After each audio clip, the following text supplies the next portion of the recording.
Magandang umaga po. Ako po si Father J-Boy at tayo na po at magkapet pandasal. Nalalapit na ang Todos los Santos at dadalawin naman natin ang mga minamahal nating yumao. Sa ating buhay, ang pinupuntahan ko po ay ang aking ama. Ang unang-unang nararamdaman ko po kapag may yumao ay ang kalungkutan. Dahil may nawala sa ating buhay, may absence. Ang dating kasama natin ay sumakabilang buhay na, kaya namimiss po natin sila. Ngunit ang pagdalaw ay isa ring pagpapaalala na ang yumao ay hindi kailanman naglaho.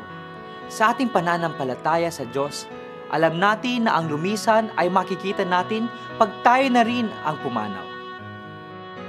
Hindi ito may papaliwanag ng agham o ng science. Ngunit tuwing nagkakakrisis ako sa aking buhay, pinapaniginipan ko ang aking ama.